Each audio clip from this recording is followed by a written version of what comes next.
I'm a little nervous, you know, because I mean, you guys are the first ones that are seeing it. It's Yeah. the first feedback I'm getting. Let's get it done.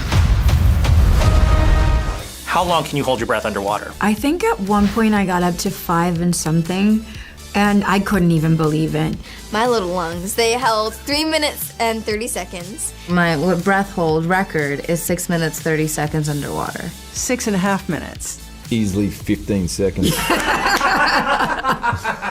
I blacked out trying to get to 3 minutes 30, was it? But that was early. That was early. Yeah, but it's like, oh yeah, no, I got to 5 but minutes 30, and I was going like this. grown. I ended at 5 minutes and 33 seconds, which I'm very proud of, but I'm also not that proud of because I was this close to getting Tom Cruise. Like, this close, man. It hurts, I know.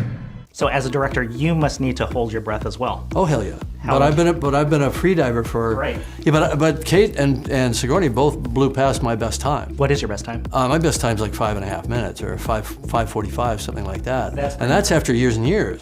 Kate was 7 minutes and 20 seconds. 14. 14. Don't be too ambitious now.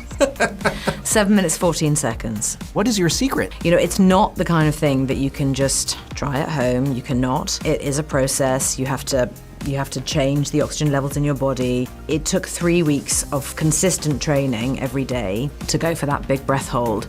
And I can't believe I did it. When I came up, the first thing I say is, am I dead? Have I died? Am I dead? Am I dead? Just breathe. Breathe. What is your favorite Na'vi phrase? Wear it or Alibu. What does that mean? I have no idea. It's the only one I could remember. Because I would have to learn them rote. You have to write them on boards for me. So I didn't really understand what I was saying. But that was Jake. Jake didn't really know the language in the first one. Naughty. Naughty. I had to learn a little bit more in the second, but I was still a bit. I know. I'm still rusty. Oh my God. Always in character. I can't do it because I forget.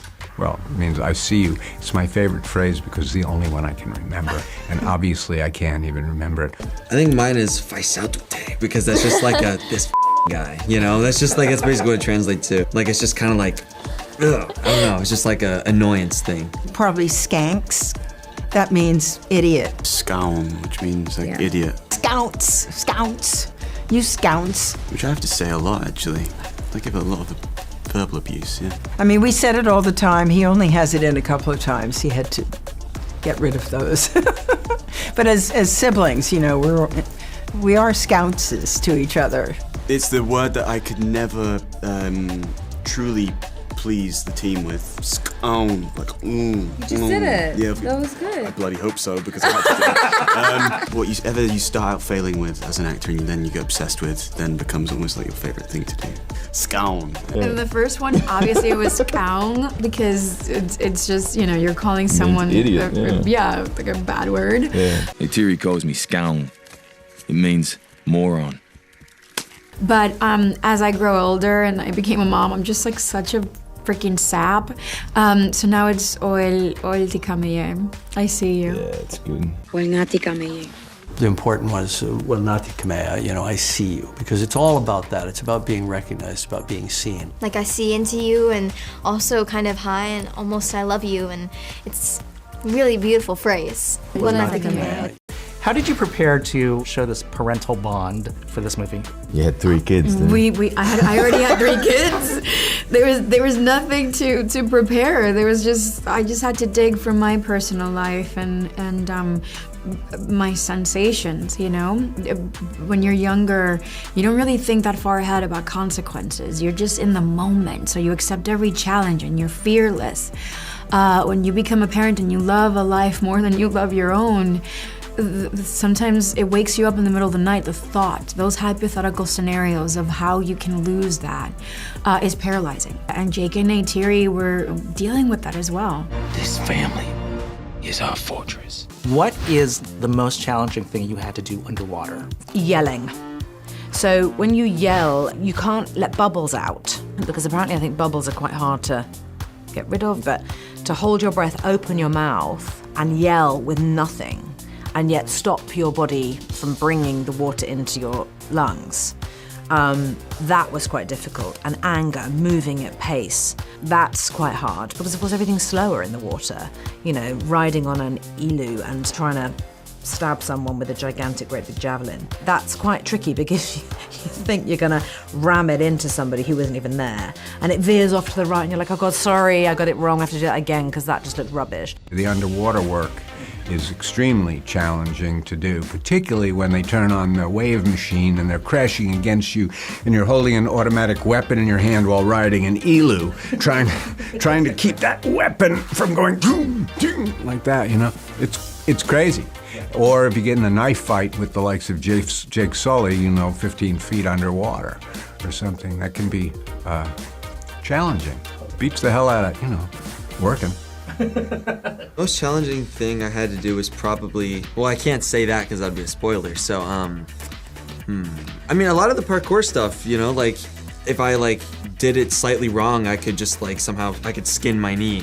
So I had to really just dial it in and not mess up, or else I could really hurt myself. Oh, probably when I was like a lot of like the ship stuff. If I was running along like a wet surface, that is actually slippery, like really slippery. So the amount of times I actually slipped and like slammed my hip on the thing, like, you know, that's really hard. Not only were you slipping on waves of water, it probably hurt, and waves of water came out here. Oh my God. The way of water connects all things. Who of the returning cast is least like their character in real life? I think Slang is the most different from his character. Slang is actually a completely lovely person. Yes, which is so funny. Like, I love him so much. We're both also New Yorkers, so like getting to talk to Slang about that all day is the best. Slang is the nicest person you'll ever meet, unless he's in character. I'm not gonna lie though, Slang is like a nice version of Courage though, because he is like kind of like cowboy-like, you know. He literally wore a belt buckle yesterday to because we all had like a cast dinner, like get together.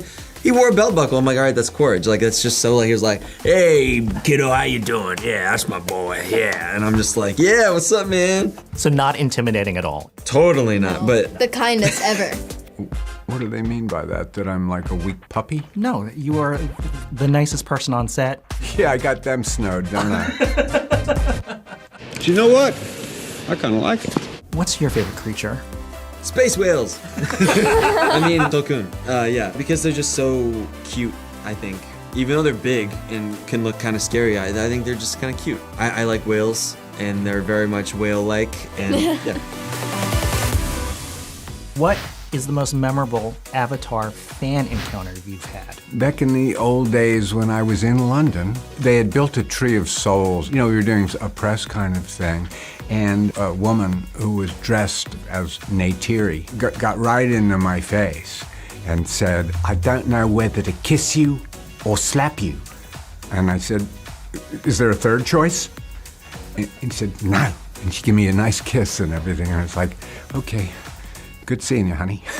What did that mean to you for that to happen? It meant, let's institute like a 3-foot rule or something. That's what it meant to me. No, it was nice, you know. But fans have been great. You know, the mail I get from everywhere about it, people who love the movie, and they understand that I am an actor playing a role, and they appreciate it, and I dig that, you know. It's the people who come up to me and whisper, I really like Quaritch, and I kind of agree with him.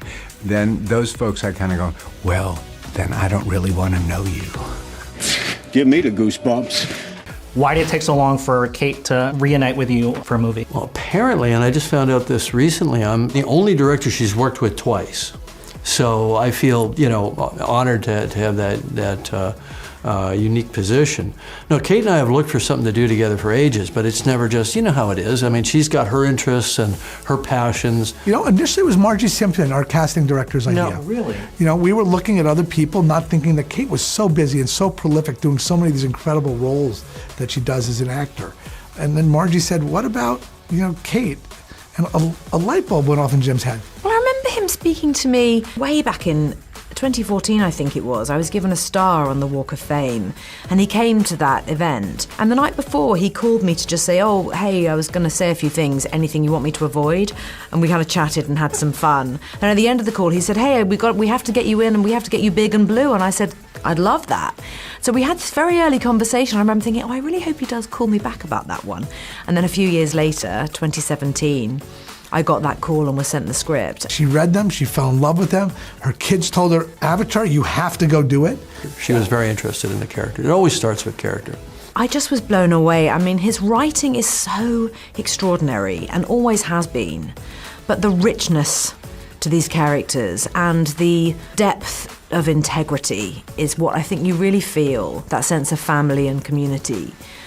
He's very, very clever, and of course I couldn't say no. And then, as Kate would do, she jumped in. No pun intended. She jumped into the water, learned how to free breath hold for 7 minutes, learned the Nabi language, the Nabi movement.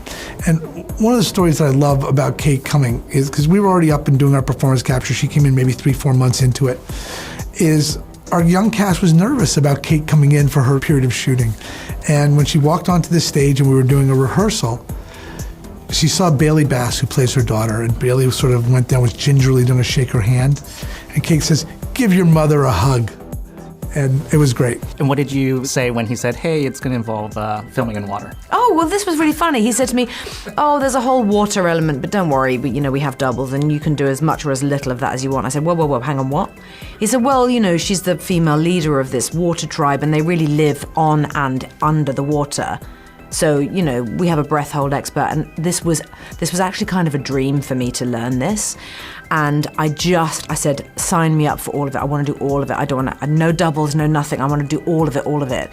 And I think he was kind of overwhelmed by that. Like, he's like, you sucker, going back in for more after the Titanic experience. But I loved it. Don't presume to tell me what I will and will not do. You don't know me.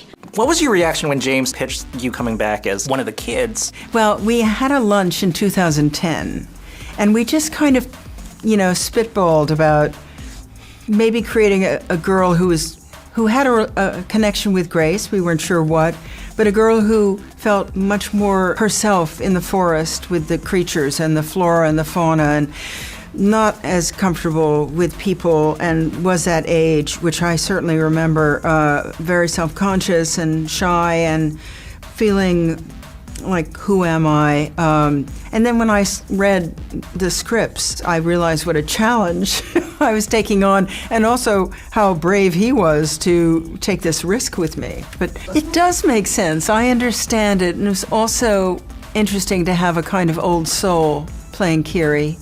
But at the time, I couldn't see it that way. I just thought, frankly, all right, how do I do this? I don't want to play a teenager. I don't want to imitate a teenager. I want to become the teenager that I used to be and see where she and Kiri meet. And so luckily, I had a lot of time to kind of prepare that, to go back to my own hideous memories and sort of my good ones, and then sort of find that in my body so I could drop this shell and find the person underneath every day. And with Sigourney, when I pitched her, I want you to play a teenage girl. I want you to play 14, 15 years old.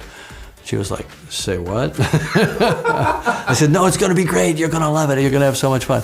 And then she embraced that challenge, and she actually became younger. She became younger. I mean, just around the set, not just in front of the virtual camera. There was just a lightness in her being. I know you think I'm crazy, but I feel her. How did you get into character for Quaritch? It's good if I go without breakfast, because then I get kind of mean, I like to work out. I get in front of the mirror, have a good look at myself, preen for a little while. I puff up, like some sort of an animal. And then I make sure that I look right. And when I walk on the set, I basically let it be known this is my set. This is my world, and until Cameron says, well, actually, it's my world, and I say, well, okay, I'm outranked by you. Now that you have Kate, when are we going to get Leo in the Avatar franchise?